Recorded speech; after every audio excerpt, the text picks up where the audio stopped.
Breaking news from WRAL. Coverage you can count on. And that breaking news overnight, major escalation in the Middle East as Iran retaliates against Israel after strikes that killed military leaders. New developments in the conflict that is raising fears of a widening war.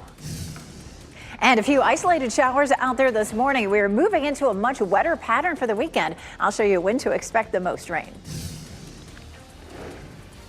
Turning the tassel. Graduation ceremonies for Wake County high schools are getting started this morning. What you need to know about traffic and crowds as thousands of students move on to their next chapter. Wake County has 34 high schools in the public school system, and Lowe's gets started at 8 a.m. It is a big graduation weekend. Also, Father's Day weekend. We'll get you ready for it. I'm Renee Chu. I'm Jeff Hogan. Yeah, a great Friday ahead. Largest school district in the state. A celebratory time. We don't have showers all across the state, but they are in pockets out there. Elizabeth Gardner in the WRAL Severe Weather Center with a look at where they are. Here's a look at where we're seeing some light, patchy rain. We had some rain roll through the triangle. It's really fizzling out as it moves into our eastern counties. Up here on the roof, we can typically hear rain when it comes down. We had a teeny tiny little cell move right over Raleigh, and notice that it's dissipated. I mean, it was an itsy bitsy little thing. We do have some more rain that's back towards Charlotte that could move in a little later on. The models are not terribly excited about it holding together all the way here. But we're going to keep a 20% chance of rain in up until 9 o'clock. A much better chance for showers and thunderstorms as we get into the late afternoon and evening, and we'll walk through that with Futurecast coming up. We take a look at Pinehurst this morning. Look out for some places, especially that saw some rain last night, that could see some low cloud cover and fog this morning. It is 75 with a dew point of 70. So, I mean, it is a real summer feel out there. Temperatures will be in the upper 80s this afternoon. We hit 93 yesterday. It's a little cooler today because we'll have extra cloud cover.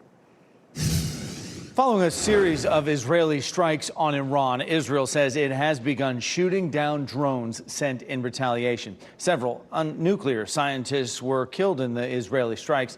Iranian state media reports multiple high-ranking military officials were also killed. Let's get you up to speed on the top headlines out of this. Israeli Prime Minister Benjamin Netanyahu said Operation Rising Lion was, quote, very successful. Airspace over Tehran has been shut down. Israel has done the same. Secretary of State Marco Rubio said there was no U.S. involvement or assistance in this. Breaking news in Raleigh. We now know the name of the person charged in a stabbing at an apartment complex. 27-year-old Brittany Davis is charged with assault with a deadly weapon. Police arrested Davis following an investigation at the Somerset Place apartments on Six Forks Road. The WRAL Breaking News Tracker was there while officers spent hours investigating. A man was taken to the hospital for treatment. His name and condition have not been released. This morning, graduation week gets into full swing in Wake County. The first ceremony starts at 8 this morning at Raleigh Convention Center. That's where WRAL's Kelsey Coffey is live for us this morning. Kelsey, thousands of students will be crossing the stage in the coming days. Yes, Jeff, more than 12,000 students will be walking across the stage for graduation. And in just a few hours, we're expecting to see hundreds of students and families here at the Raleigh Convention Center to celebrate this big milestone. There is a busy day ahead. Enloe High School students will graduate first at 8 o'clock. Then 3 other graduations are scheduled to happen later here at the Convention Center. If it's a 2 o'clock graduation, I'm trying to be on site around 1 o'clock because that's going to give you plenty of time to find parking, plenty of time to walk to the venue, and plenty of time to be able to find seating. That was Wake County School Superintendent Robert Taylor. The district recommends families should be inside the venue at least 15 minutes before the ceremony starts to get a good seat. The district is also encouraging people to carpool to avoid overcrowding downtown. Just prepare for a lot of traffic because some of these high schools have 500 to 600 students graduating all at the same time. So Wake Schools has an FAQ page on their website for families to check out before they head to graduation. You can find a link to that on our website, WRAL.com. Kelsey Coffey, WRAL News, live in Raleigh. This morning, Governor Josh Stein is expected to take action on a number of bills. State lawmakers passed 2 bills this week that could prompt a veto showdown. One requires all government workers, even those in the executive branch, to check people's immigration status before providing services to them. The other removes requirements for a permit to carry a concealed weapon in North Carolina. President Donald Trump and the U.S. military are promising an event tomorrow unlike anything the nation has ever seen. Final preparations are happening today for the Army's 250th birthday celebration and parade. Roads will be closed all over Washington, D.C. for the event. It'll include dozens of Army battle tanks, combat vehicles, and helicopters. It's also happening on President Trump's birthday. Nearly 7,000 soldiers, including many from Fort Bragg, will be at the event. As many as 200,000 people are expected to attend. The event is drawing criticism from many across the country about the cost and the show of force, which some see as a Trump vanity project. Protests are planned across the country tomorrow, including here in the Triangle. This comes after multiple demonstrations in downtown Raleigh already this week. The events are part of the nationwide No Kings protest in defiance of the Trump administration. Organizers of the Raleigh protest say that more than 1,300 people have RSVP'd for it, and they expect turnout to be higher than that. Protests are also planned in many other local communities, including Durham, Cary, Chapel Hill, and Fayetteville. New this morning, a federal appeals court says President Donald Trump can keep California's National Guard to the state for now. A district judge ruling said the deployment of the Guard was illegal and violated the 10th Amendment and exceeded Trump's statutory authority. The judge gave the Trump administration until noon today to return the National Guard to state control. Now, the order from the Court of Appeals puts that order on pause. Meanwhile, California Senator Alex Padilla says he is not holding his breath for an apology from the Trump administration after he was forcibly removed from a Department of Homeland Security event. I'm Senator Alex Padilla. I have questions for the Secretary. Hands behind your back. Out of the room by several men as he tried to question Homeland Security Secretary Kristi Noem about the response to protests in Los Angeles. Noem blames the escalation on Padilla, saying he did not identify himself, although you just heard him do so on the video. Padilla wrote on X, if that's what they do to a United States senator with a question, imagine what they can do to any American who dares to speak up.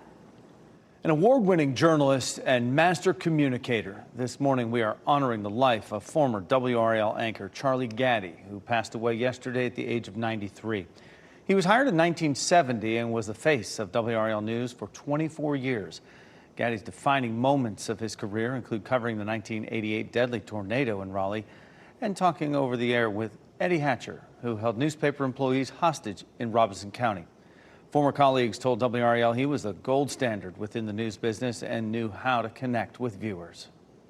He had the looks, he had the charisma, he had the presence, and he had dignity and he had integrity, but he also had this caring warmth about him, and it came in over the airways. If you're sitting at home, you just got the feeling that Charlie Gaddy really cared and that you could trust what he was saying.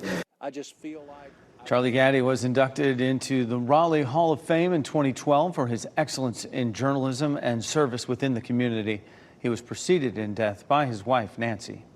You can go to WRAL.com for much more about the life and career of Charlie Gaddy, a true legend. Hear him speak in his own words about his career, see photos from his time at WRAL, and watch the Tar Heel Traveler tribute from his 90th birthday. Happening today, a Tennessee judge will hear arguments about releasing Kilmar Abrego Garcia from jail. The Maryland man was illegally deported to El Salvador in March and returned to the U.S. 1 week ago. Although Abrego Garcia lives in Maryland, he faces human smuggling charges in Tennessee based on a May 2022 traffic stop for speeding in the state. Abrego Garcia was not charged with any offense during that traffic stop. If he's released on the criminal charges, Immigration and Customs Enforcement might immediately move to detain and deport him. Dozens of people gathered at the Bull statue in downtown Durham to stand in solidarity with people around the country who say they are being targeted by Immigration and Customs Enforcement. The protesters in Durham held signs saying no justice, no peace, and uphold the Constitution. This demonstration comes on the heels of protests being held around the country, including one in downtown Raleigh that was attended by more than 1,000 people. Durham Mayor Leonardo Williams encourages people to speak up and exercise their right to protest, while in his words, quote, not tearing the city apart. This morning, the owner of a bull spotted roaming in an Apex neighborhood has been found, and the animal will go home. People who live on Glen Summit Road in Apex spotted the bull, named Whiskey Bent, in their yards. This is near Optimist Farm in Lake Wheeler Roads. Angeles Gannon says she saw the animal walking through the neighborhood and managed to confine it in her backyard. She says she is relieved Whiskey Bent will be going home. A dog who would lose her mind if she saw this animal because she will hunt down, a bird in a bush. So she's been inside all day, poor thing. Whiskey Bent's owner promised us she'll share pictures of the happy reunion today. 4:40 the time right now on your Friday morning. A roof collapse arrests. Authorities in the Dominican Republic charged the owner of a nightclub where more than 200 people died. Why they say he is to blame. Deep fake crackdown. The steps Meta is taking to try to get apps that create altered nude images of women off their sites. Overnight rain has moved through as you take a live look right here downtown Raleigh. Meteorologist Elizabeth Gardner is in the WRAL Severe Weather Center tracking the timeline for more storms later today.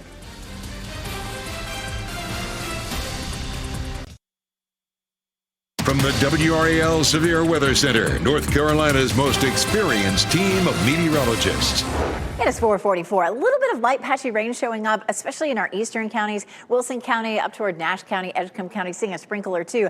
My eye gets drawn to this cluster of thunderstorms that's near Charlotte and is lifting to the north and east. But the computer models are just showing that fizzling out. So I'll have my eye on it. But at this point, it doesn't look like something that's going to affect us. It's a cloudy start this morning. You can sort of see some of those clouds there over the legislative building. We're going to hold 20% in for our forecast for rain this morning and then really bump things up mid to late afternoon. We're moving into a much wetter pattern, more moisture in the atmosphere. We're going to have the potential for some heavy rain. What we're not likely to see is winds strong enough to cause a lot of damage, but we'll certainly be watching out for it. A little bit of water on the camera lens right here in the backyard, and we do have the tower lit in green for rain. And I know that's maybe not what folks want to see for graduation, but again, just small chances of rain this morning, better chance for evening ceremonies.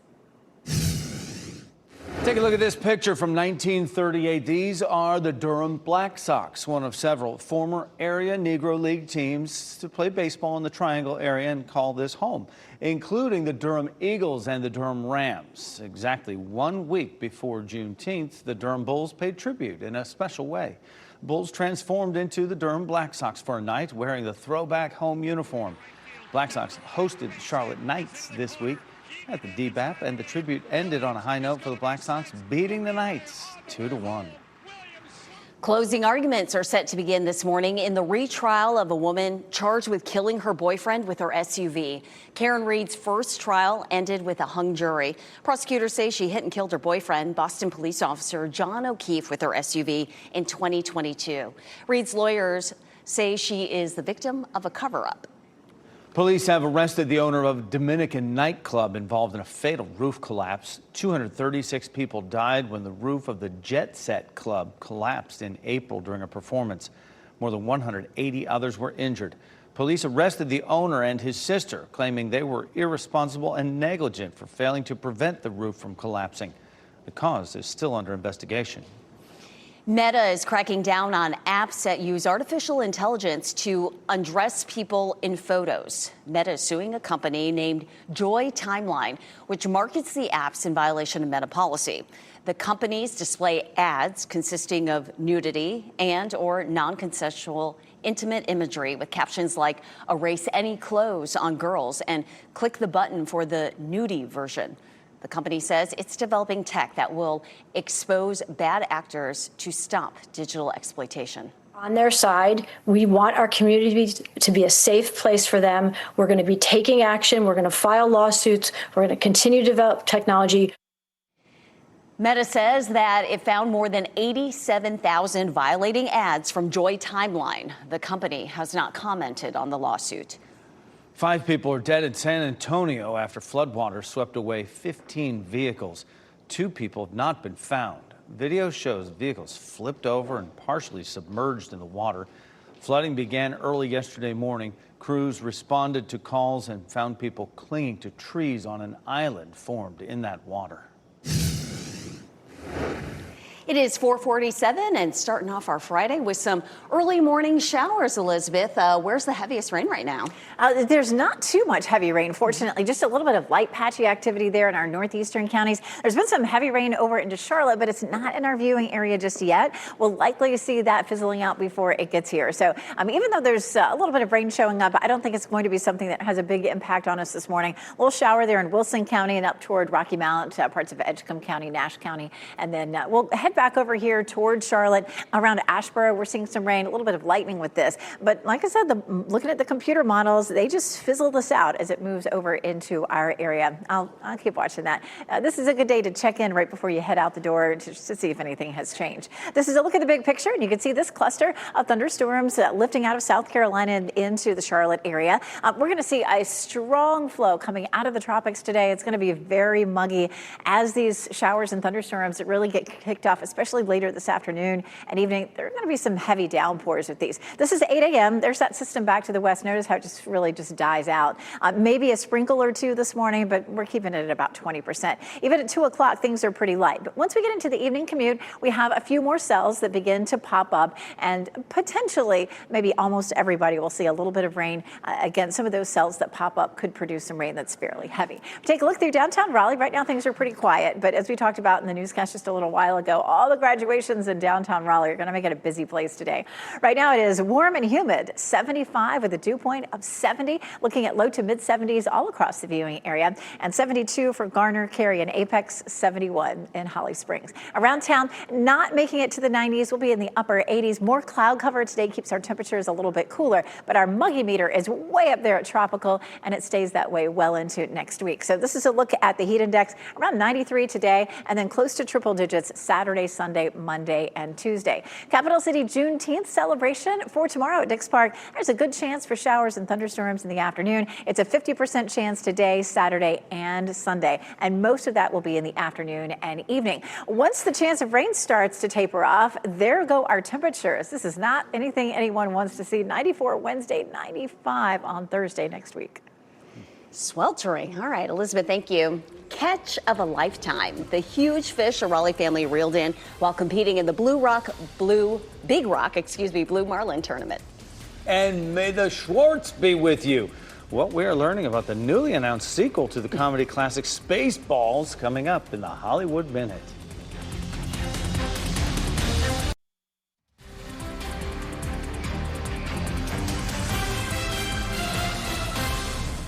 Just about 5 minutes before 5 on your Friday morning. This is a live look downtown Cary Park right now. We're in the mid-70s. You see those clouds hanging. Could be some showers out there today before the weekend gets to us. Duke Health is expanding its medical campus in Cary. The health system broke ground on the next phase of the facility that includes a 40-bed brand new hospital. In addition to the beds, there'll be more operating rooms and equipment used to treat cancer patients. Duke hopes to have the next phase open by 2027. Ryan Reynolds has a new nature series, and a comedy classic from the 1980s is making a comeback. Douglas Hyde has details in the Hollywood Minute. But enough with the top of the food chain. It's time to shift our focus to the bottom. Ryan Reynolds narrates the new National Geographic series Underdogs, which turns the spotlight on the animal kingdom's misfits, outcasts, and lesser-known species. They're basically always behind, and there's something, they're working from a deficit, and I think that there's always more to root for in a situation like that when somebody's trying to battle back or push back against forces that are much greater, stronger, or more evolved than oneself. Underdogs premieres Sunday on Nat Geo and ABC and will later stream on Hulu and Disney+. The choices you make in that chair, they are yours to make and yours to live with. We await your orders, sir. Looks like it will be a 5-season mission for the crew of Star Trek Strange New Worlds. Paramount Plus announced the series has been renewed for a 5th and final season, which will be 6 episodes instead of the usual 10. And we're just weeks away from the 3rd season, which premieres July 17th. Yogurt the all-powerful. Yogurt the magnificent. Please, don't make a fuss. I'm just plain yogurt. The Schwartz is still with Mel Brooks. The comedy legend announced he's returning as Yogurt in Spaceballs 2. After 40 years. We asked, what do the fans want? But instead, we're making this movie. The Star Wars spoof arrives in cinemas in 2027. Until then, may the Schwartz be with you. In Hollywood, I'm Douglas Hyde. Laughing already. A tightly contested Stanley Cup final is getting tighter. The Edmonton Oilers evened the series at 2 games apiece with an overtime win over the Florida Panthers in Game 4. The Oilers fell behind 3-0 in the first period before coming back to get the win. Game 5 will be tomorrow night in Edmonton. 4:56 now. Remembering Charlie Gaddy. Memories of the legendary WRAL anchor after his death at the age of 93. And taking to the streets, the major protests against the Trump administration planned across the country this weekend, including many here in the Triangle. And escalating tensions in the Middle East as Israel attacked Iran and also killed the chief of staff for Iran's armed forces. Join me in a few minutes as we bring you an update here in the WRAL Live Center.